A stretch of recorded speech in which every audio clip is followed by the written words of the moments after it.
Media మిత్రులకు నమస్కారం.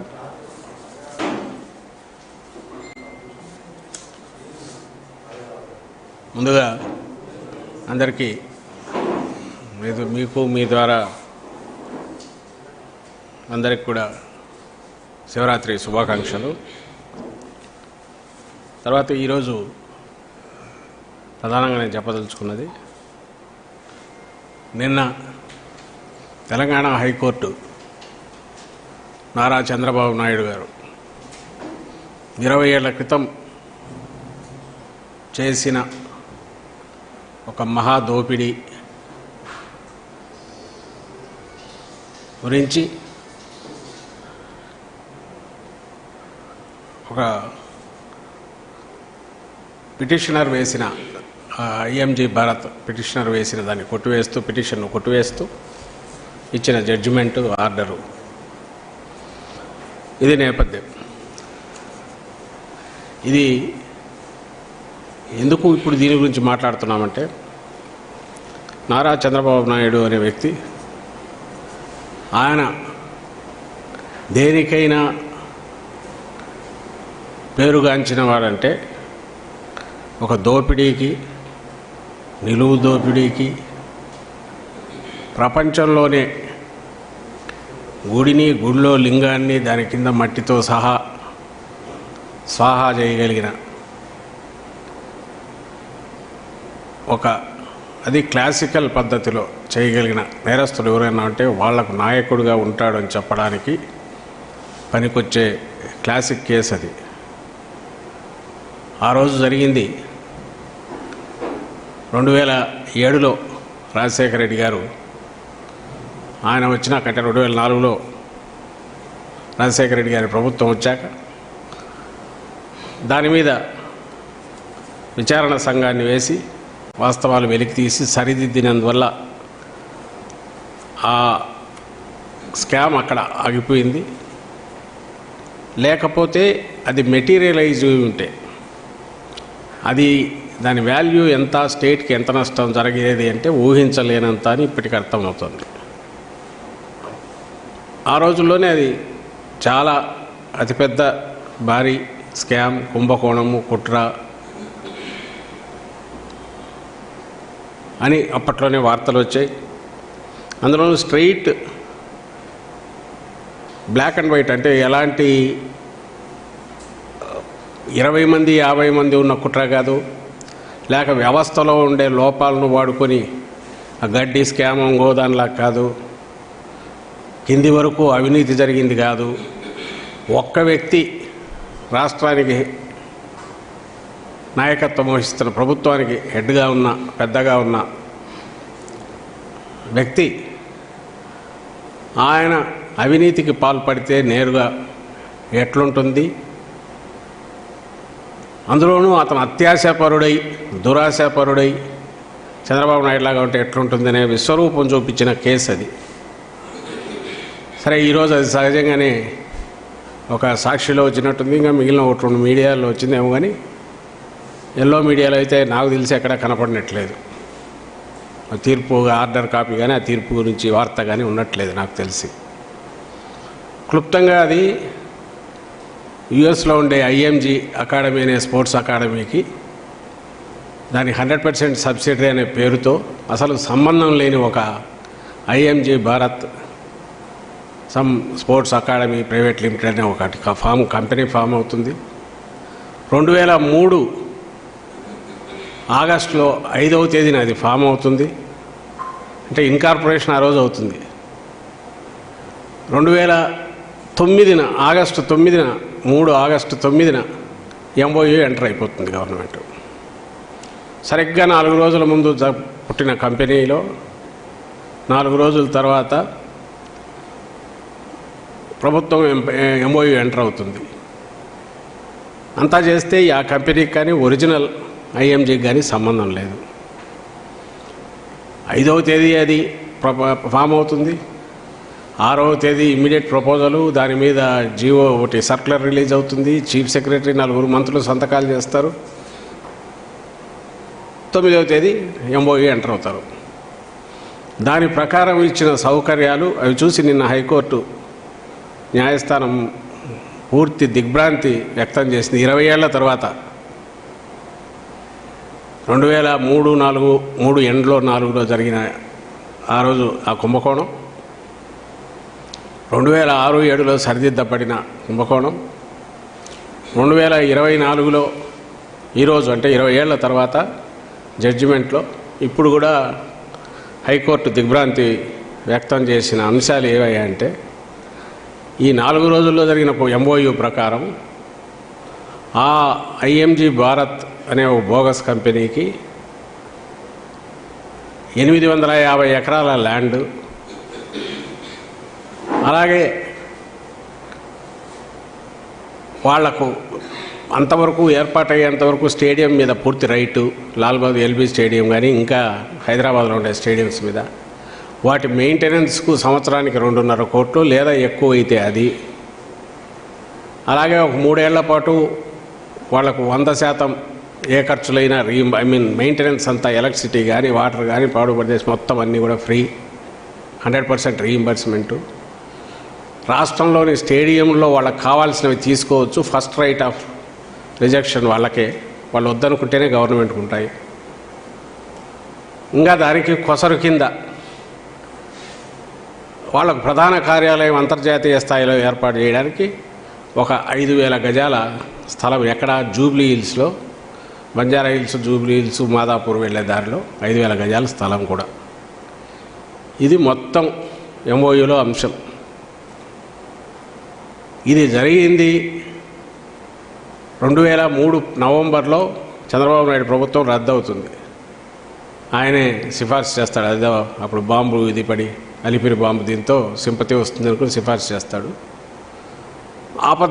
ఆపద్ధర్మ ప్రభుత్వంలో 2004 ఫిబ్రవరిలో గచ్చిబౌలిలో 400 ఎకరాలు రిజిస్ట్రేషన్ కూడా చేసి సేల్ డీడ్ ఇస్తారు. గచ్చిబౌలిలో సెంట్రల్ యూనివర్సిటీ పక్కన అప్పటికే ఈ ఎంఆర్ ప్రాపర్టీస్, బౌల్డర్ హిల్స్ ఆ ఏరియా అంతా అప్పటికే విల్లాస్ వస్తున్నాయి. ఐవీఆర్సీఎల్ వాళ్ళది విల్లాస్ అవన్నీ వస్తున్న ఏరియా.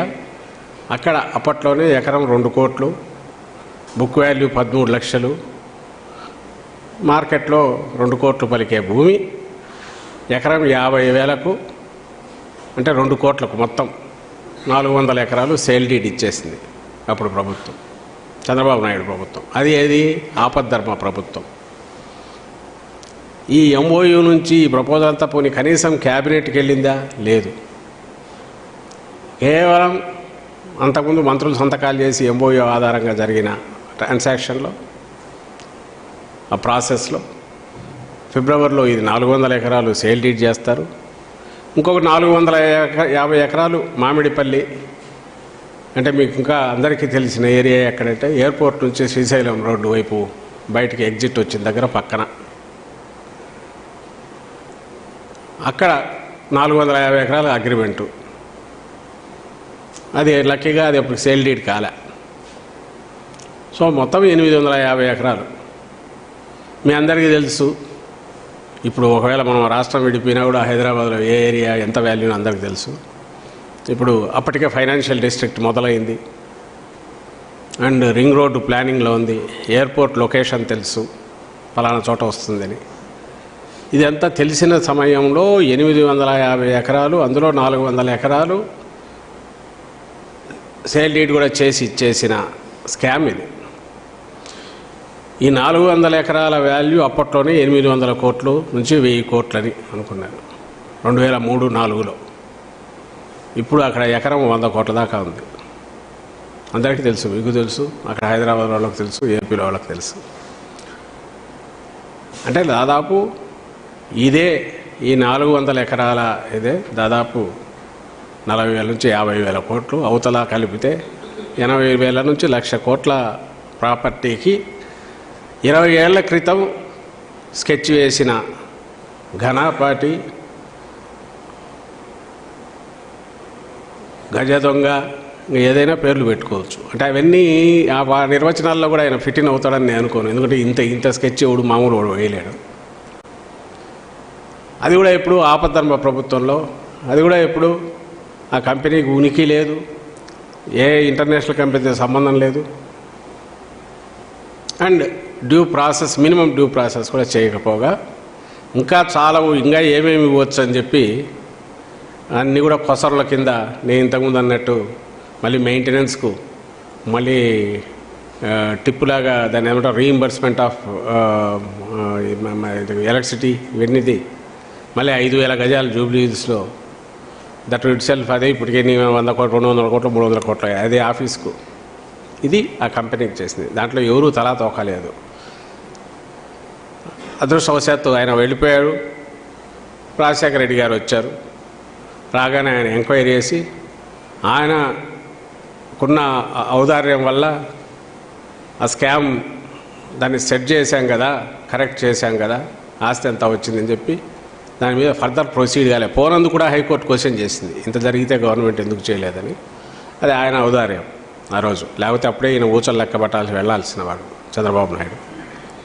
ఇది ఆ రోజు కేసు జరిగింది. ఇక్కడ చెప్పదలుచుకుంది ఏదంటే, మీకు ఆ రోజు నుంచి ఆయనకు మళ్ళీ అవకాశం వచ్చింది 2014-19లోనే. అప్పట్లోనే ఆయన ఎలాంటి స్కెచ్ వేశాడనేది ప్రూవ్ చేసి జాతీయ స్థాయిలో అంతర్జాతీయ స్థాయిలో కూడా ఒక ఎప్పటికైనా హిస్టరీలో నిలిచిపోయిన స్కామ్స్టర్ ఎవరైనా ఉన్నారంటే అలాంటి అతి కొద్ది మందిలో ఈయన పేరు కూడా పెట్టగలిగిన, చంద్రబాబు నాయుడు పేరు పెట్టగలిగినంత ఘనత అప్పట్లోనే సాధించిన వ్యక్తి. అప్పటికి ఇప్పటికీ ఏమీ మారకపోగా అంతే క్రూడ్గా అలాగే చేస్తున్నాడనేది మనకు కూడా 2014-19 మధ్య కూడా ఆయన అదే నైజం చూపించాడు. సేమ్ అదే టైప్. పూర్వం దొంగలు ముఠాలు ఏమైనా పడితే వాటికి ఒక ఎట్లా వ్యవహరించే వాళ్ళని దాన్ని బట్టి పలానా వాళ్ళని కనుక్కునే వాళ్ళంట. ఈ స్కామ్స్ చూస్తే ఇది చంద్రబాబు నాయుడు అని చెప్పే మార్క్ ఇప్పుడు కనపడుతున్నాయి. 2014-19 మధ్య మీరు చూస్తే స్వభావం సేమ్. అమరావతిలో స్టార్టప్ ఏరియా, కోర్ ఏరియా 1700 ఎకరాలు. 1700 ఎకరాలు ఏదో ఊరు పేరులోదో ఉందో ఒక కంపెనీ పట్టుకొచ్చేసి వాటికి ఒక బోగస్ దీని తరపున ముందు పెట్టి 1700 ఎకరాలు అప్పనంగా వాటికి కోర్ ఏరియా. వాటికి ఇచ్చిన కన్సెషన్స్ ఏంటయ్యా అంటే, ఈ 1700 ఎకరాలు కోర్ ఏరియా పక్కనే అడ్మినిస్ట్రేటివ్ ఏరియా రావాలి. ఏమేమి వస్తాయి ఇందులో? Chief minister residence, governor residence, assembly, secretariat.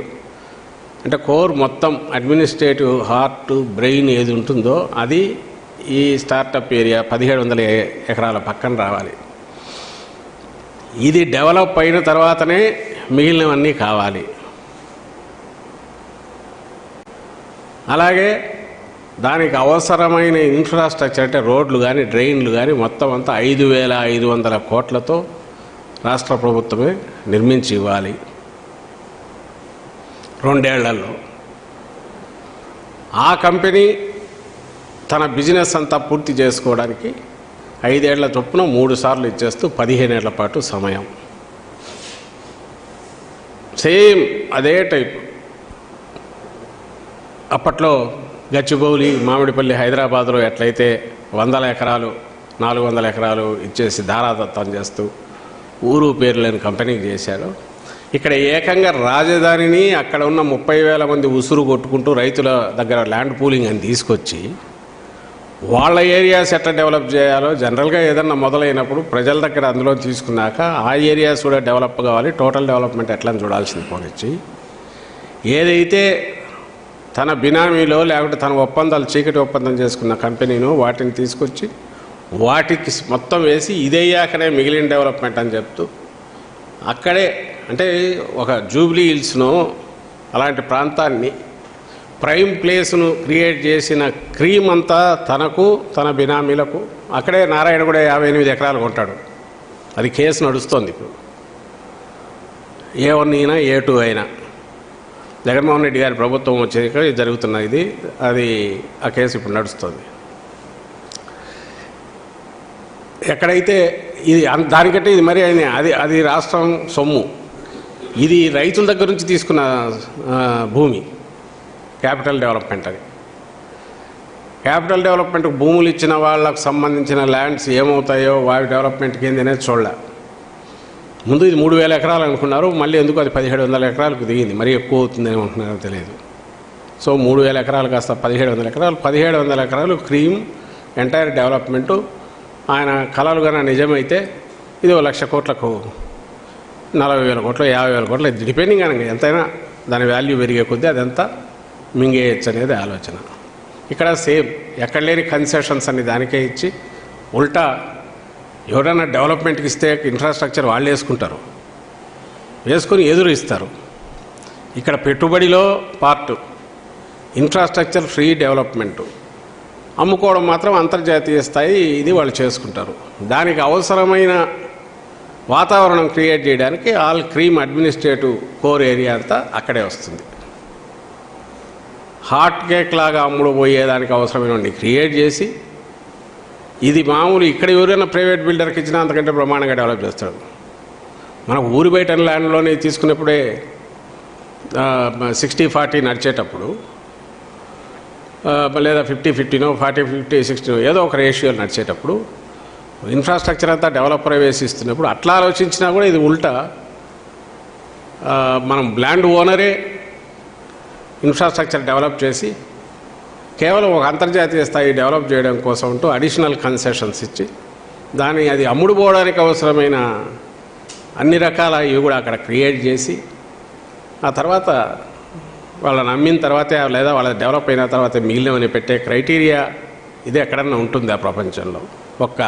మనకి ఇక్కడ అమరావతి అనబడే ఈ భ్రమరావతిలో లేదా వర్చువల్ దీన్ని క్రియేట్ చేసి 1,00,000 కోట్లు మింగేయడానికి చంద్రబాబు నాయుడు గారు వేసిన స్కామ్లో పార్ట్గా మాత్రమే జరుగుతుంది.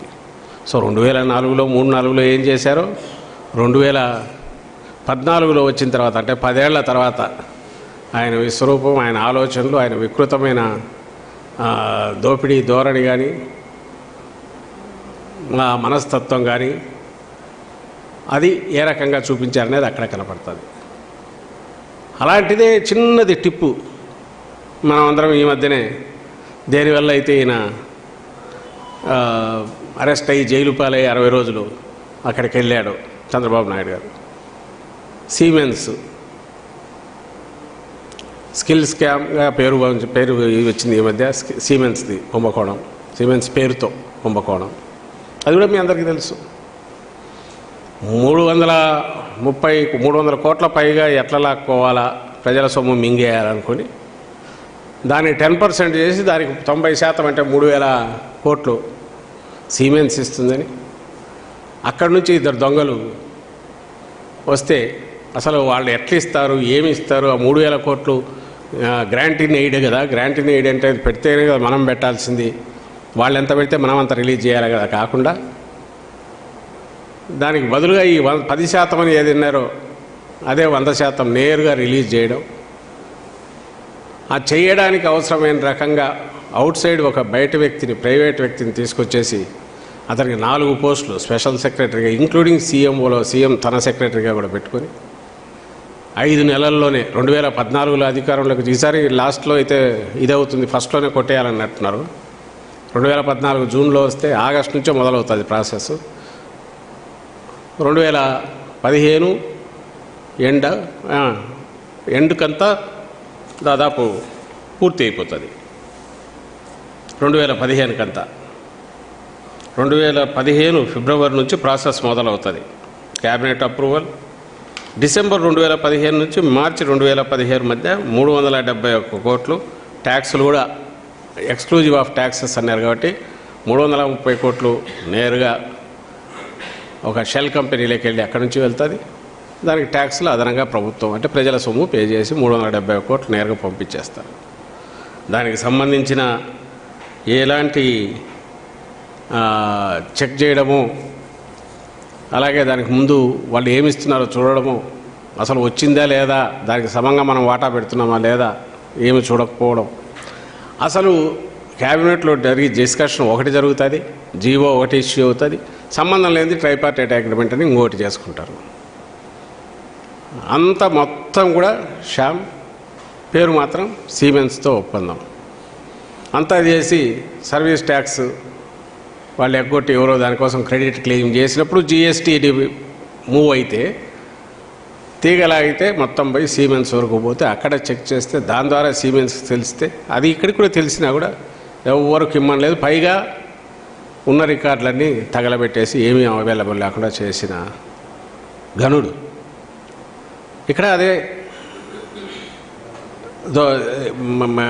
ఇది మోడస్ ఆపరేండి ఏంటి, ఓ పెద్ద కంపెనీ పేరు, దాని పేరు మీద చెప్పేయడం, హడావుడిగా అగ్రిమెంట్ చేసేయడం, వచ్చిందంతా మొత్తం ఏదో 100 రూపాయల్లో 10 రూపాయలు తీసుకోవడం కాదు, 100 మీద మళ్ళీ ట్యాక్స్ కూడా ప్రజలదే కట్టేసి తోసేయడం. ఇది ఈ స్కామ్లోనూ కనపడేది. ఆ రోజు 20 ఏళ్ల క్రితం జరిగింది అదే. ప్రజలు మర్చిపోయినారు. 14లో ఎన్నిక చేసుకుంటే మళ్ళీ అలాంటివి జరిగాయి. ఇవి కాక ring road scam, fibre net, ఇవి సుమారుగా ఉన్నాయి. ఇవన్నీ వాటిలో కూడా అలాగే షెల్ కంపెనీస్కి పోతాయి. కానీ ఇది క్లాసికల్ ధోరణి. ఒకటే మోడస్ ఆపరేండితో కనపడే కేసులు ఈ 3, అది కానీ అమరావతి కానీ స్కిల్ స్కామ్ కానీ. ఇక్కడ పాయింట్ ఏంటంటే రావడమే రాష్ట్రాన్ని ఎట్లా ముంచాలా. మీరు ఎన్నిసార్లు ఈ ప్రజల ఇదైనా వాళ్ళు మర్చిపోతారు. మళ్ళీ ఒకసారి మించి ఇంకోసారి దోచుకోవచ్చు అనే ధోరణితో దోపిడీకి ఎన్ని రకాల అవకాశాలు, ఎన్ని రకాల ఇవి చేస్తాయని చూస్తూ ఏమాత్రం ఇది లేకుండా నిస్సంకోచంగా అడ్డంగా నిలువు దోపిడీ రాష్ట్రాన్నే 5 కోట్ల మందిని కూడా రాష్ట్రాన్ని 5 కోట్ల మందిని చేయగలిగిన దిట్ట తానని చెప్పి చంద్రబాబు నాయుడు గారు రుజువు చేసుకున్నారు. ఒకటేంటంటే ఇంకో చిత్రం, 20 ఏళ్ల క్రితం ఆ రోజు తండ్రి అధికారంలో ఉన్నారు రాజశేఖర రెడ్డి గారు. ఆయన బహుశా ఇది ఫ్యూచర్లో ఇట్లా చేయాలనుకున్నారో ఏదో మరి మొత్తం మీద ఆయన వదిలేశాడు.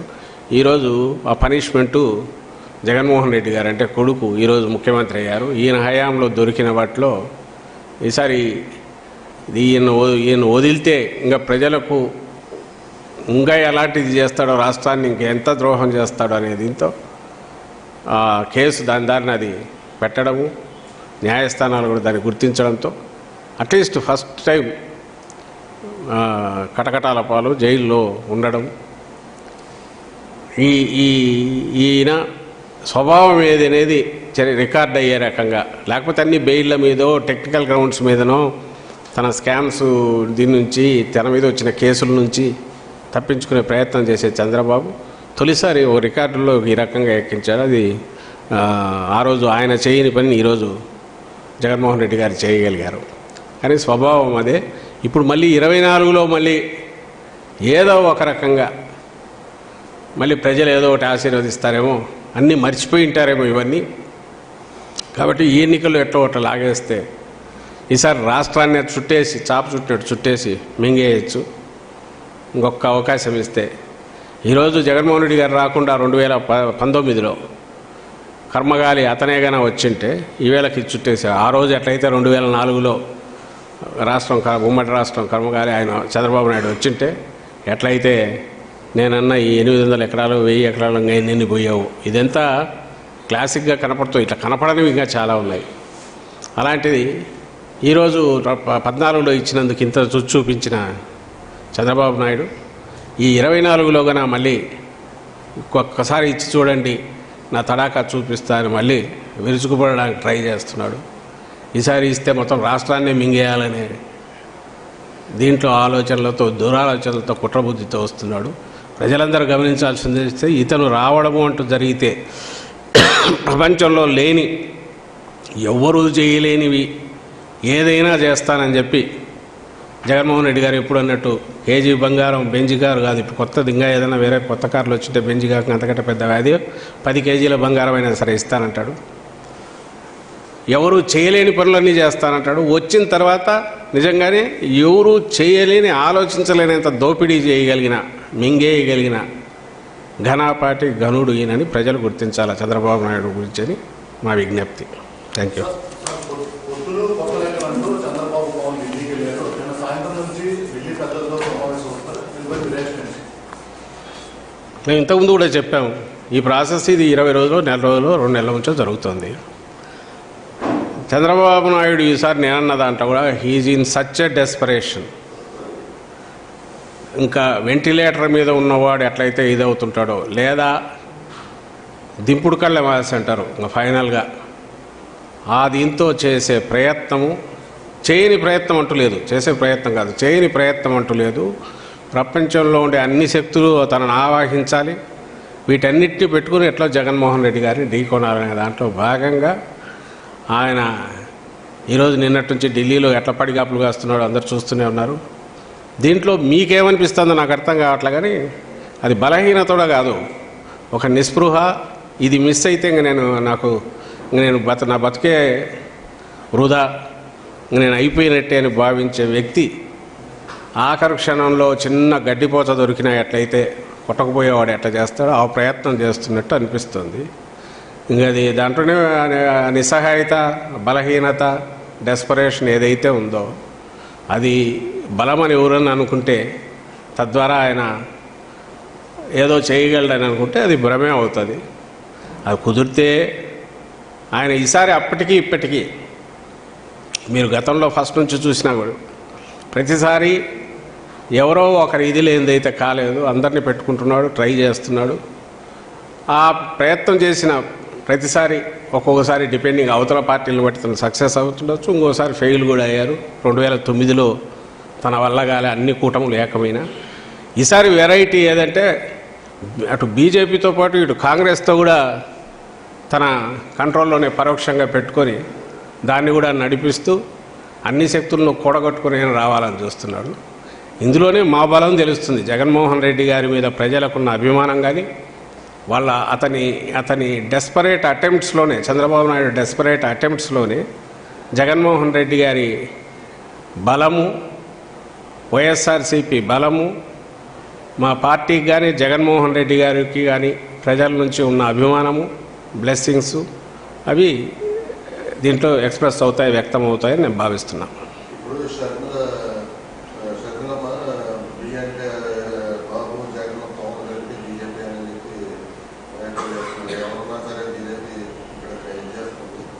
ఏవో పడికట్టు మాటలు లాంటివి 4 పట్టుకొని ఎవరో రాయిచ్చిన స్క్రిప్ట్లు చదవడం, వాటికి ఏమైనా వాల్యూ ఏమైనా ఉంటుందా చేసేసి.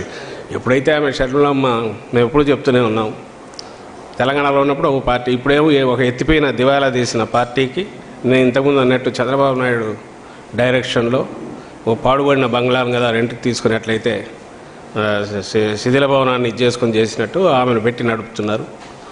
సో అక్కడ నుంచి ఏమేమి వస్తే అవన్నీ మాట్లాడుతుంటారు. టార్గెట్ జగన్మోహన్ రెడ్డి అనే దాంతోనే వెళ్తున్నారు. అది ఆ పార్టీ లక్ష్యం కావచ్చు, దానికి తగినట్టు ఆమె ట్యూన్ అయ్యిండొచ్చు, వెనకడ నడుపుతున్న వాళ్ళ లక్ష్యం అయ్యిండొచ్చు, దానికి తగినట్టు ఆమె ట్యూన్ అయ్యిండొచ్చు. అవే మాటలు వస్తున్నాయి. ఎన్ని రోజులు మాట్లాడినా అవే వస్తాయి, పూను ఇంకా పెరుగుతాయి, ఇంకా అసహ్యకరమైన రీతిలో, ఇంకా నీచమైన దీంట్లో, ఇంకా అగ్లీ దీనిగా ఇది పోతుంది. ఎందుకంటే నడిపించేవాడు ఎవడైతే వాళ్ళ కోరికలన్నీ ఇట్లా తీర్చుకుంటున్నారు. కాంగ్రెస్ పార్టీని వీడి వెళ్తున్నటువంటి వాళ్ళని గతంలో తెలుగుదేశం పార్టీ జయరామ్ గారు కావచ్చు, లేకపోతే కొంతమందిని అనేక రకాల చేసింది అవినీతి పరంగా. వాళ్ళ పార్టీలో చేర్చుకుని ఇప్పుడు వాళ్ళకి టికెట్ ఇస్తుంది. దీని ఎలా చూస్తుంది? వాళ్ళే ఆన్సర్ ఇవ్వాలి, దానికి వాళ్ళ ఆన్సర్ ఇవ్వాలి. అలాగే ఈ పోయిన వాళ్ళు వీళ్ళ ఇది చేయాలి. పోయిన వాళ్ళందరూ కూడా ఎప్పుడైతే ఇక్కడ అవకాశం లేదో, లేదా వాళ్ళ దారి చూసుకుని ఇక్కడ కుదరదు అనుకున్నప్పుడు పోయిన వాళ్ళు, అలాంటి వాళ్ళని తీసుకుని అది బలం అనుకొని ఆ పార్టీ చూపడం, ఇవన్నీ చూపించి ఏదో ఇప్పుడు ఈ పార్టీలతో పొత్తుల దగ్గర నుంచి ఇక్కడ నుంచి పోయిన నాయకులనో, లేకుంటే ఎవరినైనా టికెట్లు లేకనో, కుదరకనో, ఇమడలేకనో వచ్చిన వాళ్ళని చూపి ఇది బలం అని చెప్పి ప్రజలకు చూపించాలనే ప్రయత్నం తెలుగుదేశం పార్టీ చేస్తుంది. అండ్ అలాంటి వాళ్ళు చేసేటప్పుడు దానికి ఈరోజు మాట్లాడింది ఈ రాత్రికి మాట మార్చినా అప్పటికి అదే కరెక్ట్ అని చెప్పి ఒప్పించే ప్రయత్నం చేయగల మేటి ఎల్లో మీడియా వాళ్ళకు ఉంది. వాళ్ళు ఆ మీడియా పరంగా ఉండే దీంతో ఒకటే చెప్పిందే 10 సార్లు పెట్టి అదే నిజమని చెప్పి ప్రయత్నం చేస్తూనే ఉంటారు. వాళ్ళు ఏది అనుకుంటే అది నిజం అనుకుంటారు. కాబట్టి నేను ఇంతకుముందు అన్నట్టు ఇటు బీజేపీతో కానీ అటు కాంగ్రెస్తో కానీ అందరితో ఒకేసారి ఒత్తు పెట్టుకోనో డైరెక్ట్ ఇండైరెక్ట్ చేస్తూ అది బలహీనతే బలమని కూడా ప్రచారం చేసుకోగలిగినంత సామర్థ్యం ఉన్న గుంపు అది చంద్రబాబు కానీ ఆయన వెంబడి ఉండేవాళ్ళు కానీ ఆ ముఠా కానీ మొత్తం. కాబట్టి అలాంటి వాళ్ళు దేన్నైనా సమర్థించుకోగలరు. దానికి జనం అయితే చూస్తున్నారు కాబట్టి వాళ్ళు ఇవన్నీ గమనిస్తుంటారని మేము అనుకుంటున్నాం. చేస్తాం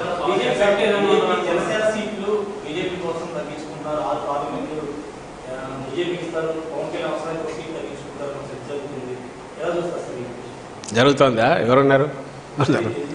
ఏమో తెలియదు, మనకు తెలియదు ఏం జరుగుతుందో. ఏం జరిగినా ఏదైనా ఇంతకుముందు ఒకసారి చెప్పినట్టున్నా ఈయన తెలియకుండానే పెంచుతూ పోయిన దాంట్లో చంద్రబాబు నాయుడు పవన్ కళ్యాణ్కు 40-50 ఇవ్వకపోతే ఆయన బలం ఇంతని ఊహించుకునే వాళ్ళు నిరాశపడుతున్నారు. అది బ్యాక్లాష్ వస్తుంది, అది కొడుతుంది. ఇది వాళ్ళు చేసుకున్నదే. ఆయనకు 24 ఇస్తే ఇంతేనా అని ఉంది. ఇప్పుడు ఆయన ముఖ్యమంత్రి అవుతాడు అనుకున్న వాళ్ళకు ఇంకా కాడనే దాంతో అర్థమైంది. ఆ రకంగా వాళ్ళు నిరాశపడినారు. ఈరోజు బీజేపీతో పెట్టుకుంటే వాళ్ళకి ఎన్ని వాళ్ళో తెలియదు. అన్నీ ఇచ్చినాక ఈయనకు మిగిలిన సీట్లు ఎన్నో, అప్పుడు ముఖ్యమంత్రి ఈయన ఎందుకు చేయాలని ఎవడన్నా అనుకుంటే దానికేమవుతుందో అది కూడా తేలాల్సింది. యథావాత తనకున్న ఏదైతే మ్యానిపులేటివ్ స్కిల్స్ ఉన్నాయో దేన్నైనా తిమ్మిని బొమ్మిని చేయగలనే తనకున్న విశ్వాసం, దాంతో తను వ్యవహరించే తీరు, ఇది ఏదైనా సేవ్ చేస్తే కన్విన్స్ చేసుకొని తన నాయకత్వంలోనే వీళ్ళందరినీ కూడగట్టుకొని ఎమ్మెల్యేలు ఎవరైనా సరే తను ఏదో రేపు కావాలని ఆయన ప్రయత్నం. కానీ మేము చెప్తున్నది ముందు నుంచి ఏదైతే మాదైతే ఒక ఒక ప్లాన్డ్ దీనిగా పద్ధతి ప్రకారము ఖచ్చితంగా ఒక డిసిప్లైన్డ్గా ఎగ్జామ్స్కి ప్రిపేర్ అయ్యే స్టూడెంట్ లాగా మాది నడిచింది. ఈరోజు అన్నిటికీ సిద్ధంగా సర్వసన్నద్ధంగా ఉన్నాం రేపు వచ్చే నెలలో జరగబోయే ఎన్నికలకు. వాళ్ళదేమో ఈరోజు ఇంకా మొదలే కానీ ప్రిపరేషన్ మొదలు కానీ లాస్ట్ మినిట్లో చదవాలనో లేదంటే కాపీలు కొట్టేటోట్ల గట్టెక్కచ్చిన స్టూడెంట్ లాగా వాళ్ళది ఉంది. ఇంకా వాళ్ళది చూడాల్సింది వాళ్ళది, మీరు రాసుకోవాల్సింది వాళ్ళ న్యూస్ ఎక్కువ వస్తుంటుంది. రోజు వాళ్ళ టికెట్ల పంచాయతీ కానీ సీట్ల పంపకాలు కానీ దాని అభ్యర్థుల ఎంపిక కానీ అసలు అభ్యర్థులే లేని ఇవి ఉన్నాయి. అలాగే అభ్యర్థులు వాళ్ళు పెడితే యువతలు ఎవరు తిరుగుబాటు చేయడం ఉండొచ్చు. ఈ రకరకాలంతా మీకు వార్తలు అక్కడ దొరుకుతాయి. వచ్చే ఇదంతా చేస్తే నెల రోజులు కూడా టైం లేదు. లెటర్సీ అదంతా ఎట్లా ఎండ్ అవుతుందో ఎట్లా ఇది అవుతుంది అనేది వాళ్ళ వైపు అంతా ఆసక్తికరంగా అక్కడే ఉంది కదా. లెటర్సీ దట్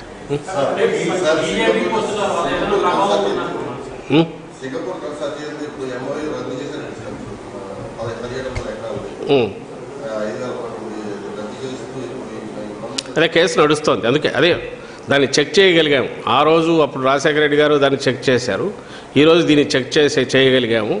ఈసారి ఏంటంటే కేసు కూడా పెట్టి ప్రొసీడ్ అవుతున్నాం. అప్పుడేమో ఆయన చెక్ అయిపోయింది ఏం కాలేదు కదా అని ఔదార్యం చూపించారు ఆ కాలంలో 20 ఏళ్ల క్రితము. ఇప్పుడు ఇలాంటి వాళ్ళని వదిలితే మళ్ళీ ఆ బుద్ధి ఎప్పుడు అలాగే ఉంటుంది. కాబట్టి let the law take its own course అని కేసు పెట్టడం, న్యాయస్థానాలు కూడా ప్రైమ్ ఆఫీసీ కేసులు ఉన్నాయని అవి సీరియస్గా నడుస్తున్నారు. ఐ థింక్ ఈసారి ఒక లాజికల్ ఎండ్కి పోతుంది, వీడికి ఎండ్ అయిపోతుందని మేము భావిస్తున్నాం. ఇది కూడా పొలిటికల్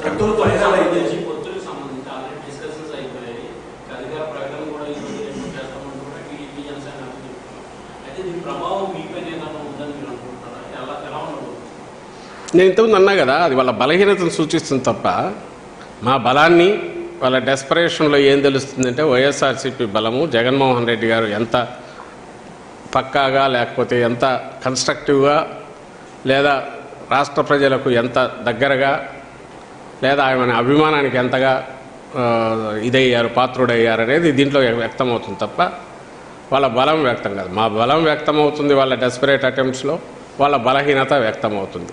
ఈ లాస్ట్ మినిట్ వాళ్ళు చేస్తున్న గడ్డిపోతనైనా పట్టుకునే ప్రయత్నం ఏమిందో దాంట్లో ఏమి జరగదు. ఎందుకు జరగదంటే ఏది చేసినా 50% ద డెసిసివ్ మార్క్ అయినప్పుడు మాకు సంబంధించినంత వరకు 50% అబౌవ్ ఏ కాన్స్టిట్యున్సీ తీసుకున్నా మాకు ఉంది. కాబట్టి ఎందుకంటే ప్రజలకు చేసిన సేవ కానీ లేదా పథకాలు కానీ లేదంటే విప్లవాత్మకమైన సంస్కరణలు కానీ వీటన్నిటి వల్ల వీఆర్ కాన్ఫిడెంట్. వీళ్ళందరూ ఏకమైన మీకు తెలియంది ఏముంది, 50% పైన ఉండేవాడిది అవుతుంది. వాళ్ళందరూ కలిసినా 49% అయితే దాటే అవకాశం లేదు. అండ్ కలిసిన వాళ్ళు ఎన్ని రకాల వీళ్ళు కలిశారు, వాళ్ళ మధ్య ఏమన్నా ఒక ముందు నుంచి ఒక భావసారూప్యం ఉందా?